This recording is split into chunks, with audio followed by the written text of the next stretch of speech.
แต่បើថាអត់វាយហ្មងមូលហេតុគឺលុយអត់ដល់អាហ្នឹងក៏អត់វាយមែនគុំនិយាយរឿងលុយខ្ញុំតែសួរតែឲ្យម៉ានឲ្យលើគេតែលើគេហ្នឹងលើម៉ានអូសុបអញកម្មទីធំបាញ់ដៃណាគ្រូថេនទេដាក់មកទៀតចប់តែបើមកទៀតក៏បានដែរ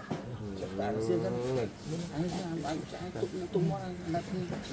កម្មទីធំបាញ់ដៃណាគ្រូថេនទេអញ្ចឹងមែនចឹងបាទអរគុណច្រើនឥឡូវនេះអ្វីដែល Gainsbourg ជាមួយនឹងស្ថានីយទូទួលថោនបានយក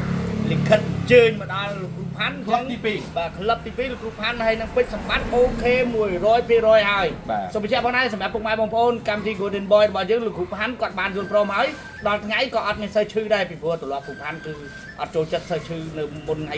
ចិត្តដល់ការប្រកួតទេតែបើថាអត់វាយហ្មងមូលហេតុគឺលុយអត់ដល់អាហ្នឹងក៏អត់វាយមែនអត់ទេគាត់និយាយចឹងគាត់និយាយលុយគ្រូផាន់ខ្វល់យើងលុយហីមិននិយាយទៅលុយអើយមុនតែកម្មវិធីនេះដោយសារបងបាយក៏បងធំមីអនបាទបងធំមីបងអញបងណាគេបងធំអញមីអញហើយដល់កូនចៅទេតែស្គៀងហើយកូនចៅទេតែស្គៀងបងគាត់ថាក្លឹបហើយចុំមើលវិញគេតបលឿងហើយប្រគប់តបលឿងលោកគ្រូផាន់ល្អ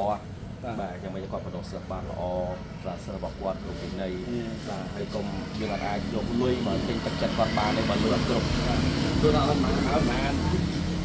គុំនិយាយរឿងលុយខ្ញុំតែសួរតែឲ្យម៉ានឲ្យលើគេតែលើគេហ្នឹងលើគេម៉ានឯងនាំមកនិយាយជឿអញ្ចឹងមិនអីអូបងក៏ដឹងហើយអត់ទេចែអញ្ចឹងមិនអត់ហើយនិយាយទៅកុំនិយាយរឿងលុយបើលុយអត់គ្រប់កុំនិយាយមួយខ្ញុំឥឡូវសុំឲ្យលើហ្នឹងហើយលើចង់ប៉ុន្តែចង់ដឹងលើមកបានចុះនិយាយអីនិយាយឲ្យលើឲ្យអត់ដឹងអត់ប្រាក់ចំនួនហ្នឹងចុះគេឲ្យលើណាលើមករៀនអូខេអរគុណយ៉ាងណាអរគុណត្រាប់បងប្អូនតែជាអ្នកគ្រប់គ្រងក្លឹប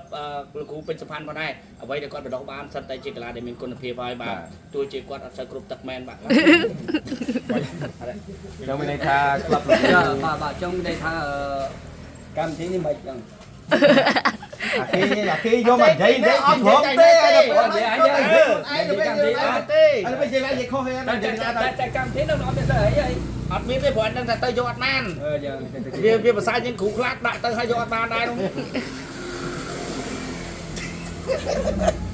ទៅទៀតអត់ទេគាត់កាត់ខ្ញុំជប់និយាយទៅមកនិយាយទៅឥឡូវនិយាយមុននិយាយមុននិយាយអីហ្នឹងឲ្យបានពេលបាត់យើងដល់និយាយដែរហ្នឹងបើគាត់និយាយឲ្យហ្នឹងមិននិយាយទេឡើយនិយាយបើហើយនិយាយបើហើយបិទនិយាយចប់ហើយគាត់និយាយបើហើយបិទកម្មវិធីបាទអត់ទេអីទៅលឿនអី